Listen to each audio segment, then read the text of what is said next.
This episode is brought to you by Peloton. Break through the busiest time of year with the brand new Peloton Cross Training Tread Plus. Powered by Peloton IQ. With real-time guidance and endless ways to move, you can personalize your workouts and train with confidence, helping you reach your goals in less time. Let yourself run, lift, sculpt, push, and go. Explore the new Peloton Cross Training Tread Plus at onepeloton.com.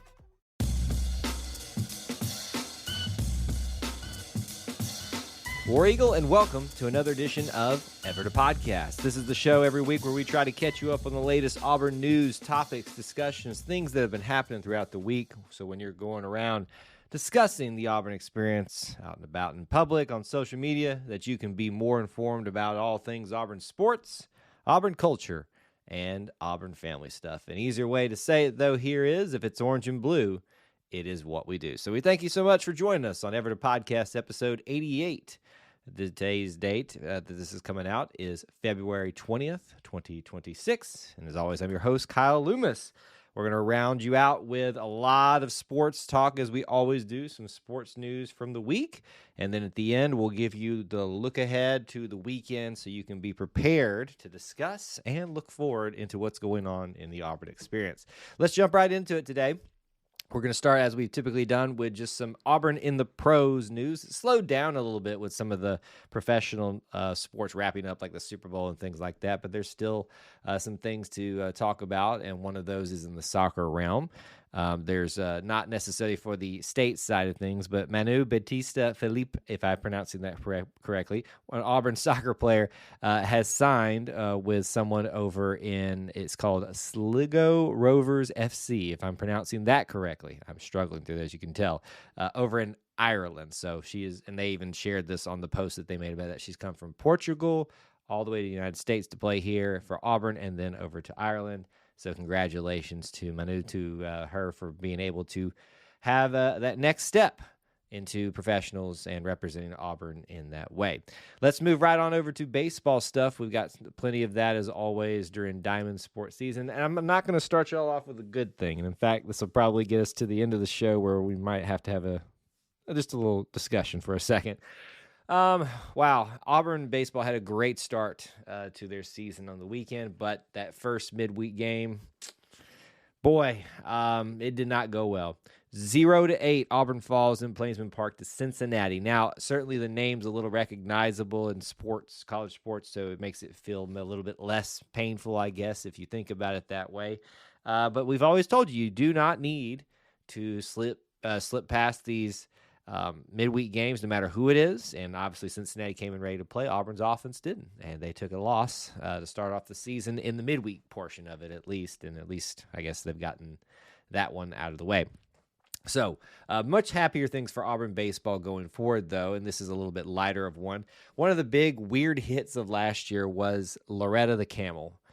So they are playing one of their few Wednesday games, Hump Day. So on Hump Day, you know what that means. Loretta the Camel is coming back to Plainsman Park for that West Georgia matchup, which we'll talk about again at the end of the show.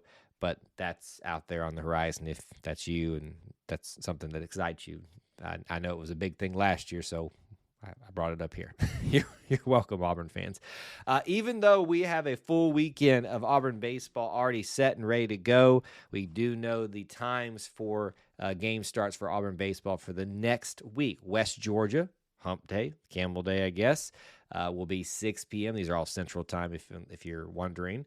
Then that Nebraska series that's coming up that weekend, 6 p.m. on Friday, 2 p.m. on Saturday, 1 p.m. on Sunday. Those shouldn't really be any mistakes. So you get kicked off with a night game in Plainsman Park, which will be a lot of fun. And I'm looking forward to that series very much in Plainsman Park. We do know the starting pitching rotation for this upcoming week at the Amegy Bank College Baseball Series, and it's going to be the exact same that we had. Marciano, Sanders, and Petrovic, they did a great job in their first weekend, and I think very much earned the right to be the lead guys. So continuing into the second weekend of play, we'll see how they do. But that announcement was put out by the coaches. We'll move over to softball.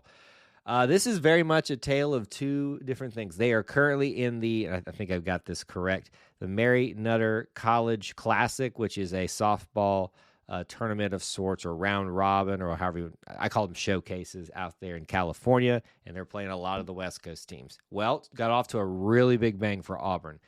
Took down a ranked opponent, Oregon, 10-5, and they were pretty much in control of this thing, it looks like, from the get-go, at least some control over it, and ultimately winning 10-5. So that was a big upset and a big talking point in the softball world today that Auburn got that win. But just as quickly as it got good, it got worse. Man. If this is right, if they wrote it down, it's number 1 UCLA they took on, and boy, did they show it if that's true. Auburn won. UCLA run-ruled them in 5 with 23 runs. Yes, you heard me right, 23 runs. We're going to move on from that one. Good and bad on the day, I guess, for Auburn softball. And what's been going on for them in that space. Now jumping over to tennis, just a couple of rankings to update you on in both those spaces. First, for the men, we've got number 24, and this is in the UTR rankings, which, as I understand, are the ones that everyone pays attention to. So for the men's side of things, number 24, and in the not surprised, because if you've been paying attention to us, our content, we've been really driving this into Auburn fans' skulls of how much they need to be paying attention to women's tennis this year. They are currently ranked this week number 1, which is interesting because they went to the ITA championships and lost to the number 1 at the time, Georgia, in the semifinals there. So that must have meant some turmoil happened with a lot of the other situations there. They've been firmly entrenched in the top 5 in a lot of the polls, but this one has them at number 1 coming into this week. Y'all need to pay attention to Auburn women's tennis. I'm telling you, you're missing out if you're not. Let's get those good vibes and let it feed you into something that's not good vibes from this week, and that is men's basketball.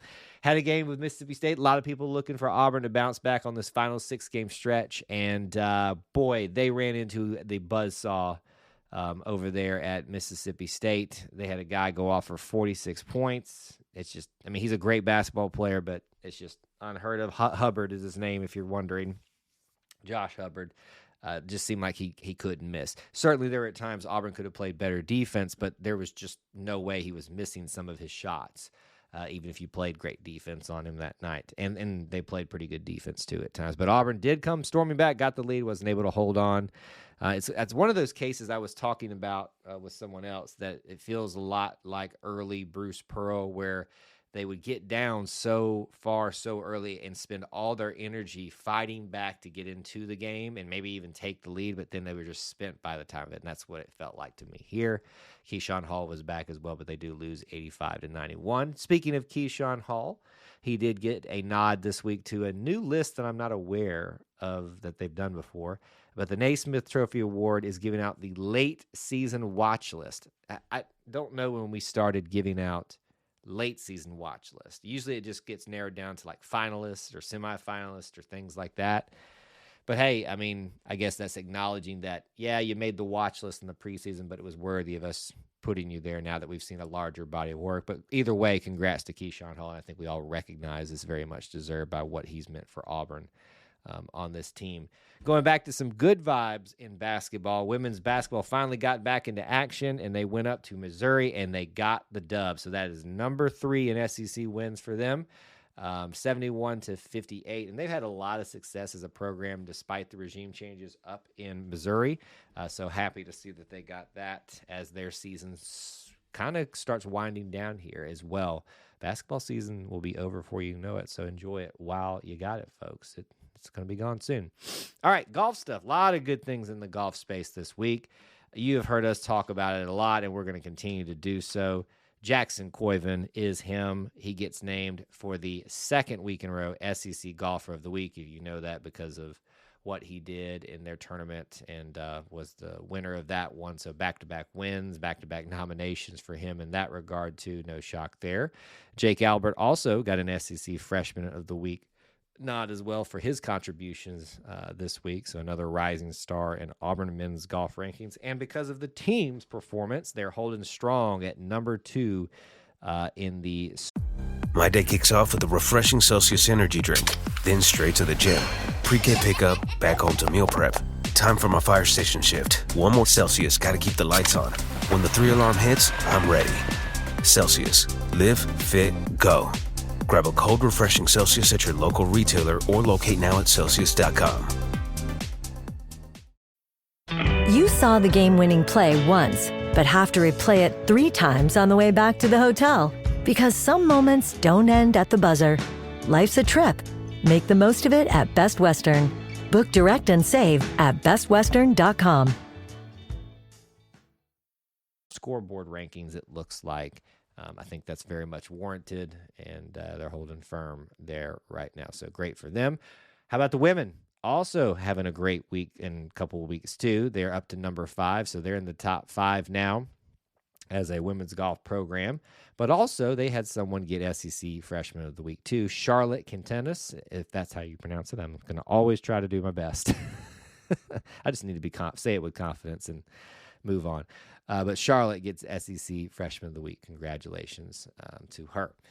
Also, women's golf, a little bit of a surprising news. John Cohen announced this week via a video message with this person there that the women's golf facility, they have a players lounge there that is being renamed to honor Coach Kim Evans, former head coach of Auburn women's golf. So that players lounge area is now going to have her namesake, and she looked very surprised by it and very honored. If you know her story, it's a very special lady in the Auburn space. So congratulations to her for that honor, and very much deserved for her. That was a nice feel-good story this week. Football news. Not a lot of hardcore football news this week, aside from a few things. More just speculation. There was a lot of conversation about the future North End Zone project this week, and several media people put out some pieces about that conversations they had with John Cohen. I think a lot of people were confused that they were saying that they announced something. Nothing's been announced to my knowledge yet, but that they were acknowledging that the project is going forward to expand the North End Zone, as was always the case if you did your homework and read the press releases about when the scoreboard was being built and all that kind of stuff and why it was being built in that way. This has always been part of the plan. Just an acknowledgement happened this week, so I want to clarify that nothing, to my knowledge, has officially been announced, but that it will. I think the phrasing that was used from Justin Hokanson in his report, unmatched in college football. So there's that piece of somewhat news. Also in the same space as well, there was conversations about Alex Golesh being interviewed and talking about how he manages the boosters. They had some events where they're going around and meeting with some of the Auburn fans. And I guess I could read you part of the quote that was from it.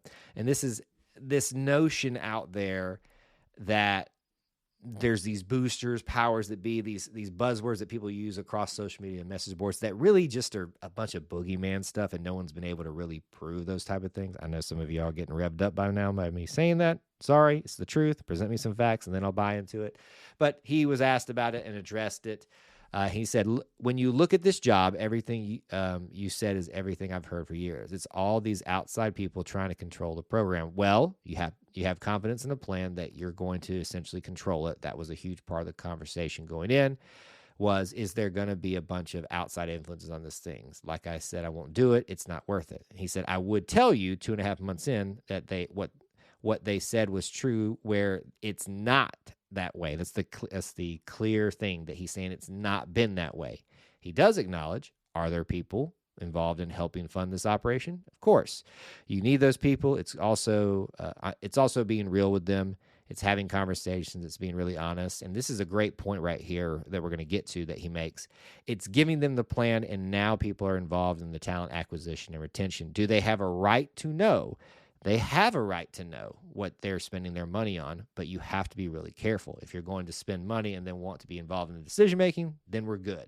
We don't need your money. If you're upfront and honest from the beginning, you've got a chance. So I was mainly quoting him verbatim there, just kind of quickened it up there a little bit. But you see what he said. He said that very clearly there. It's not what people say it is, that there's a bunch of hands in the pot trying to do that. And even if there are ways to work around it. And that people do have a right, if they are spending their hard-earned money to support this program, especially majorly, to wonder what's going on and have a little bit of accountability there. So I think that's an appropriate way to approach it, and I'm glad that he addressed it that way from Coach Golesh.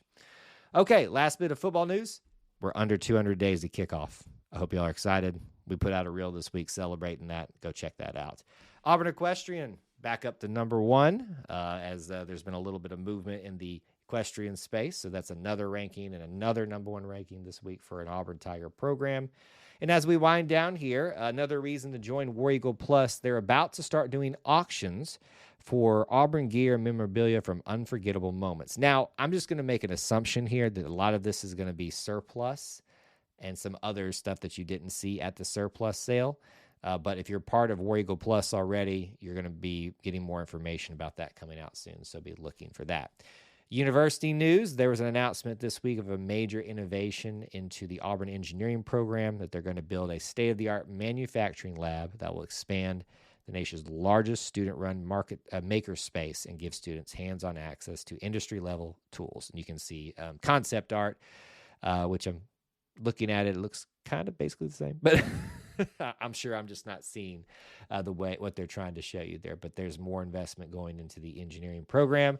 And then I'll drop this in here just as a community type thing. Auburn High released their football schedule for the year. And why do I bring this up? Because it's the high school, but it's part of the community. And I think it's important for you to be aware of that. Because if you're coming to town for some of those weekends where they might collide, there's going to be traffic issues, but there might be a reason for you to pop in and check out Auburn High. So go look at that if you can. I won't read the whole thing for you here, but that's out there for you as well. Lastly, it is Outlive game this weekend. I hope you all have bought your Outlive t-shirts or donated. Go visit outlive.com and support the Bruce Pearl and his initiative, and now Stephen Pearl obviously being the figurehead at least of the team, and then sharing that as well through the Outlive game versus Kentucky. And finally, I think we'll talk about this, finally of this part, on the show this week, the Auburn Experience show. I know the fan temperature right now has not been the best, and I understand that to a certain degree, but without getting to the nitty-gritty of those discussions here today, I do want to encourage you all to not be part of the catastrophizing crowd, and understand that there are emotions sometimes that are valid with not being happy with how certain sports teams are doing or not doing, but there's also context as well that needs to happen amongst some of those emotions, and a lot of that's been lacking, I think, this week. So that's my encouragement to you. You are beholden to the Auburn creed if you choose to be part of the Auburn family, and make sure you're representing that in everything that you do, whether that be out in public or on social media. Some of you need to remember that. With that being said, let's get you ready for the weekend. Here's what you got. Not as much as last week, but still plenty. Friday and Saturday, swimming and diving is wrapping up the SEC championships. Hopefully we'll have a composite list of all of that they did to talk about on one of our shows soon. Baseball is at the Amagi Bank College Baseball Classic. What a name. Out in Dallas, or Arlington, I should say. On Friday, they'll take on Kansas State. Also on Friday, gymnastics will be hosting the Iron Bowl of Gymnastics, if you want to call it that. So that's a big one in Neville Arena. Softball will continue in their tournament on Friday versus Baylor out there in California. Saturday, equestrian will be hosting SMU. Men's and women's tennis will be in action. Women's tennis will be at Florida. Men's tennis will be hosting Florida and the Citadel later in the day. Softball will be playing Washington and Cal State Fullerton out in California. Baseball will then take on their second game in that Amagi Bank Classic or series, whichever one it was, versus Florida State. That's going to be a big one, folks. And then basketball, Outlive game versus Kentucky. Show up and show out for that. And then finally on Sunday, only two things. Softball will wrap up in that tournament with playing California, and baseball will wrap up in theirs in Arlington versus Louisville. And that is your weekend. That is your news for the week. And that is Ever to Podcast for you, episode 88. As always, we want to hear from you. Drop us a line at e2cnetwork@gmail.com for anything, or you can use our direct messages on social media. And we appreciate you being here and being part of our little family within the Auburn family. Before we go, I remind you, the Auburn Creed asks you to do justly, love mercy, and walk humbly with God. We ask you to do the same. War Eagle.